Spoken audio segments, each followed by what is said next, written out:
আসসালামু আলাইকুম। গত এপ্রিল মাসে 20 তারিখে আমাদের প্রধানমন্ত্রী বগুড়া গিয়েছিলেন এবং বগুড়ায় সেখানে তিনি তার নিজের যে গ্রামের বাড়ি, ওনার বাবার যে গ্রামের বাড়ি, সেই বাড়ি গাবতলীতে সেখানে গিয়েছিলেন এবং সেখানে যাওয়ার পর তারপরে সেখানে উনি বাগবাড়ি শহীদ জিয়া ডিগ্রি কলেজ মাঠে ফ্যামিলি কার্ড বিতরণের যে কর্মসূচি সেটার উদ্বোধন করেন এবং সেখানে একটা খাল খননের কাজ উদ্বোধন করেন এবং নিজের ভিটা বাড়ি যেটা ছিল জিয়া বাড়ি সেটাও উনি পরিদর্শন করেন। তো এই সময়ে উনি যখন গিয়েছিলেন তখন ওখানে একটা ঘটনা ঘটেছিল, যে ঘটনাটা তখন কেউ অতটা গুরুত্ব দেয়নি, কিন্তু এখন এটা আলোচনায় আসছে। আজকে আমি একাধিক মিডিয়ায় এই নিউজটা দেখতে পেলাম। সেই বিষয়টা কি, সেটা হলো গাবতলী উপজেলার নসিপুর ইউনিয়ন পরিষদ থেকে চৌকির খাল হয়ে প্রধানমন্ত্রীর প্রত্যেক বাড়ি পর্যন্ত এইটুক জায়গা কাঁচা সড়ক ছিল, আগে মানে মাটির সড়ক ছিল। এখন প্রধানমন্ত্রী ওদিক দিয়ে যাবেন, উনি কাঁচা সড়কে কি করে যাবেন? অতএব ওই সড়কটা ওই 500 মিটার মানে আধা কিলোমিটারের মতো এই রাস্তাটাকে তড়িঘড়ি করে এর মধ্যে ইট বিছানো হয়েছিল। ইট বিছানো যে হয়েছিল, ইন্টারেস্টিং বিষয় হলো এই রাস্তাটা পাকা করার জন্য অলরেডি কিন্তু এলজিইডির পক্ষ থেকে টেন্ডার দেওয়া হয়েছিল, 84 লাখ টাকা বরাদ্দ দেওয়া হয়েছিল এবং সেই বরাদ্দ অনুযায়ী একজনকে ঠিকাদারও নিয়োগ করা হয়েছিল। সেই ঠিকাদারকে বলা হয়েছিল যেটা সে 1 বছরের মধ্যে শেষ করবে, মানে এই বছরের অগাস্টে শেষ হবে। গত বছরের অগাস্টে তাকে কার্যাদেশ দেওয়া হয়েছিল, মানে ওয়ার্ক অর্ডার দেওয়া হয়েছিল, উনি এটা তাড়াতাড়ি শেষ করবেন। ওয়ার্ক অর্ডার দেওয়া হয়েছে 25 অগাস্টে, আর প্রধানমন্ত্রী গিয়েছেন 26 এপ্রিলের 20 তারিখে, মানে এর মধ্যে প্রায় 8-9 মাস পার হয়ে গেছে। কিন্তু এই 8-9 মাসের মধ্যে ঠিকাদার সাহেব কাজটা শুরুই করেন নাই এবং এটা যে শুরু করতে হবে এই জন্য যে এলজিইডির পক্ষ থেকে ঠিকাদারকে তাগাদা দেওয়া সেটাও সম্ভবত হয় নাই, অথবা অন্য কোনো আলোচনা হয়তো ঠিক মতো হচ্ছিল না, কিছু লেনদেনও থাকতে পারে, বলতে পারবো না, অনেক কিছু তো হয়, তো হয়তো সেগুলি ঠিকঠাক মতো হচ্ছিল না, এই জন্য কাজটা অগ্রসর হচ্ছিল না। কিন্তু যখন এপ্রিল মাসে জানা গেল যে প্রধানমন্ত্রী যাবেন, তখন উনি কি করতে হবে, এই রাস্তা তো বানানো হয় নাই, তড়িঘড়ি করে ওনারা আরেকজন লোকের কাছ থেকে ইট ভাড়া করে নিয়ে এসেছেন। ভাড়া করে এনে কেবল রাস্তার উপরে বসিয়ে, কাঁচা রাস্তার উপরে ইটগুলি বসিয়ে দিয়েছেন। সেই ইট বসানো রাস্তা দিয়ে প্রধানমন্ত্রী ওখানে গিয়েছেন, যাওয়ার পর উনি চলে এসেছেন। চলে আসার পরে 7-8 দিন পরে সেই যে ইটগুলি ভাড়া করে আনা হয়েছিল, যার কাছ থেকে ভাড়া করে আনা হয়েছিল, তিনি তার ইটগুলি ওখান থেকে উঠিয়ে নিয়ে চলে গেছেন। তার মানে এই পুরো ঘটনাই কিন্তু এপ্রিল মাসে ঘটেছে। এখন এই আলোচনা এটা আসলো কেন? আসলো এই কারণে যে এর মধ্যে বৃষ্টি হয়েছে, এখন তো বৃষ্টির দিন, বৃষ্টি হচ্ছে, ওই ইট বসানোর জন্য টুকটাক যে সমান করার জন্য একটু একটু খুদাখুদি করা হয়েছিল, ইট উঠিয়ে নেওয়ার পরে সেগুলির মধ্যে বৃষ্টির পানি পড়েছে, পরে একদম ভয়ঙ্কর অবস্থা হয়ে গেছে ওই রাস্তার। এই জন্যই কিন্তু এখন আলোচনা এটা আসলো। এখন প্রশ্ন হচ্ছে যে আপনাকে ওই রাস্তার মধ্যে, ওইটুক কাঁচা রাস্তার মধ্যে ইট বিছাতে হবে কেন? প্রয়োজনটা কি? মানে প্রধানমন্ত্রী তো গাড়িতে গেছেন, তাই না? তো গাড়িকে কাঁচা রাস্তা দিয়ে যেতে পারতো না? এটা তো বাংলাদেশ, ওনাকে তো নতুন করে দেখানোর কিছু নাই। উনি তো এই দেশেই বসবাস করেন।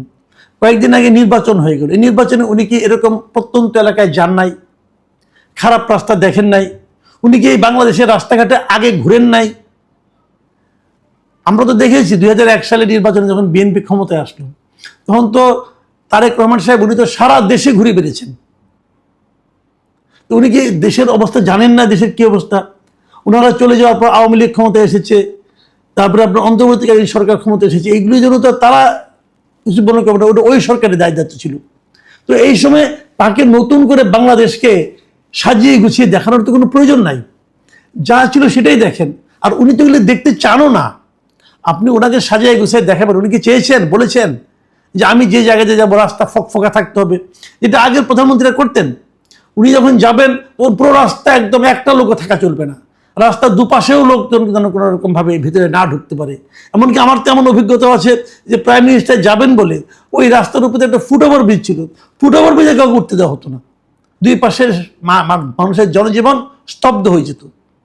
তো আমাদের এই প্রধানমন্ত্রী তো সেটাও করেন না, উনি তো এই যানজটের মধ্যে দিয়ে আসেন।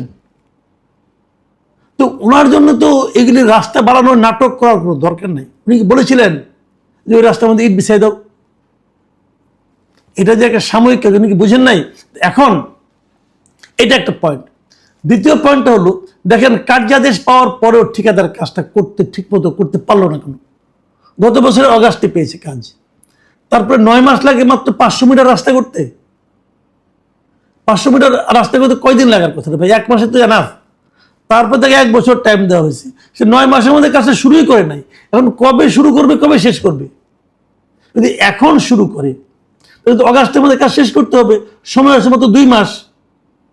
যদি 2 মাসে কাজ শেষ হয় যে কাজ, সে কাজের জন্য তাকে 1 বছর সময় দিতে হবে কেন? অথবা সে এতদিন যে শেষ করে নাই, এই জন্য এলজিইডি অথবা এটা যে তদারককারী সংস্থা যারা আছে, তারা কি ওই ঠিকাদারকে চাপ দিয়েছিল, জিজ্ঞাসা করেছিল, কোনো জরিমানা করেছিল? আসলে আমার প্রশ্ন হলো যে এটা আসলে কার ব্যর্থতা? এটা তো এলজিইডির ব্যর্থতা। তারা কেন এই কাজগুলি করাতে পারলো না? দেখুন, এই কাজটাই যে অস্থায়ীভাবে ইট বিছানো হয়েছে, ইট ভাড়া করে আনা হয়েছে, এর জন্য খরচ হয়েছে 10 লাখ টাকা। এই 10 লাখ টাকা কার? 10 লাখ টাকা কে দিবে? এই 10 লাখ টাকার বাড়ি কোথায় বলেন আপনারা? এই 10 লাখ টাকা উঠে নিয়ে গেলেন, এই যে উঠে নিয়ে গেল, রাস্তা তো আবার আগের অবস্থায় চলে আসলো। তাহলে যে 10 লাখ টাকা যে আপনি ব্যয় করলেন ইটের ভাড়া এবং অন্যান্য কাজের ব্যাপারে, এই টাকাটা কার পকেট থেকে যাবে? আমি তো মনে করি এই টাকা ওই এলজিইডির যারা ইঞ্জিনিয়ার এবং ওই বিভাগের যারা কর্মকর্তা আছে তাদের বেতন থেকে কেটে নেওয়া উচিত। অবশ্যই এতে তারা মোটামুটি দুঃখিত হবেন না, কারণ ইঞ্জিনিয়ার সাহেবরা এলজিইডি যারা আছেন তাদের জন্য এই টাকাটা কোনো টাকাই না। এক ঠিকাদারকে বলবে দিয়ে দাও, দিয়ে দিবে। দেশটা তো এভাবে চলে।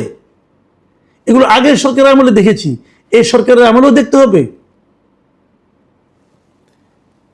আবার আরেকটা কথা বলি, এই যে ইটগুলি একবারে তুলে ফেলা হয়েছে, একবারে তুলে ফেলা হয়েছে বলেই কিন্তু রাস্তাটা নষ্ট হয়েছে, গর্ত হয়েছে, কাদা হয়েছে, পানি হয়েছে।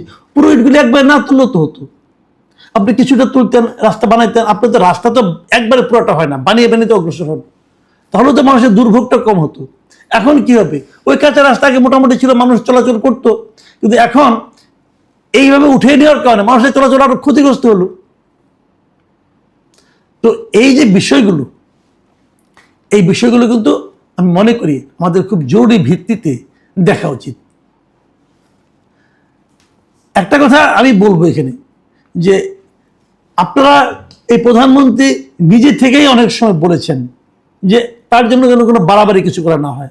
আমরা বিভিন্ন সময় পত্রপত্রিকায় দেখেছি ওনার অফিস রুমে যারা থাকেন তাদের জন্য যে খাওয়া বরাদ্দ, সেখানে সব কিছুর মধ্যে কিন্তু ওনার এক ধরনের সিম্পলিসিটি আছে, সহজভাবে চলতে চান, সাধারণভাবে বলতে চান। তো এই মেসেজগুলো ওনার সঙ্গে যারা থাকেন, যে সমস্ত মন্ত্রীরা কাজ করেন, ওনার যিনি এলজিডি যে মন্ত্রণালয় আছে, এলজিআরডি মন্ত্রণালয়, যার অধীনে এই প্রকৌশল বিভাগটা, সেই মন্ত্রণালয়ের একজন প্রতিমন্ত্রী তো ওনার এলাকায় বাড়ি, মানে ওই শিবগঞ্জে বাড়ি, মানে পার্শ্ববর্তী থানায়, মানে বগুড়ায় বাড়ি। তো ওনারা তো দেখেছেন প্রধানমন্ত্রী কিভাবে চলেন। এই ইনফরমেশনটা কি ওনারা কিন্তু ওই মাঠ পর্যায়ের ওদের কর্মকর্তাদের জানান নাই? জানিয়েছেন। তাহলে ওনারা কি জানাইলেন, নাকি জানান নাই? এই বিষয়গুলো ভাই গুরুত্বপূর্ণ আমি মনে করি। এবং এই গুরুত্বপূর্ণ আমি একটা ছোট্ট ঘটনার কথা উল্লেখ করলাম, এটা নিয়ে কিন্তু সমস্ত পত্রপত্রিকা এখন লেখালেখি হচ্ছে। এতে কি প্রধানমন্ত্রীর ইজ্জত বাড়লো? ওখানকার যিনি প্রতিমন্ত্রী আছেন মীর শাহ আলমের ইজ্জত বাড়লো? কার ইজ্জত বাড়লো? অনেকে তো বলছেন যে প্রতিমন্ত্রী নাকি ওদেরকে চাপ দিয়ে এটা করিয়েছেন। হতেও পারে, আবার নাও হতে পারে, আমি জানি না ঠিক। কিন্তু প্রধানমন্ত্রীর কাছে কে তাদের কর্মতৎপরতা দেখালেন এভাবে? এবং এই কর্মতৎপরতা দেখাতে যে ঘটনাগুলি ঘটলো, যে পত্রিকায় নিউজ টুইজ হলো, এতে ক্ষতিটা কার হলো বলেন? ইমেজটা কার নষ্ট হলো? আমি মনে করি এ সমস্ত ঘটনার দৃঢ়ভাবে এগুলিকে দেখা উচিত এবং যারা দায়ী আছে তাদেরকে দৃষ্টান্তমূলক শাস্তির আওতায় আনা উচিত। আমরা দেখেছি আমাদের প্রধানমন্ত্রী মেয়রদের বিদেশ যাওয়ার ক্ষেত্রে বলেছেন যে আপনি তো এই কাজের যোগ্য, আপনি যাবেন না, অমুককে পাঠানো, তবে কেউ যাবেই না, মানে মশক নিধন নিয়েও আলোচনা হচ্ছিল। উনি কিন্তু খরচ কমাতে যাচ্ছেন। সব ভাই বলছে অপচয় আপনারা করবেন না। তো আর এখানে 10 লাখ টাকা অপচয় হয়ে গেল। যাই হোক, আমি মনে করি এই সমস্ত বিষয় খুব সিরিয়াসলি নেওয়া উচিত এবং এই ধরনের রিপোর্ট আমরা আর দেখতে চাই না।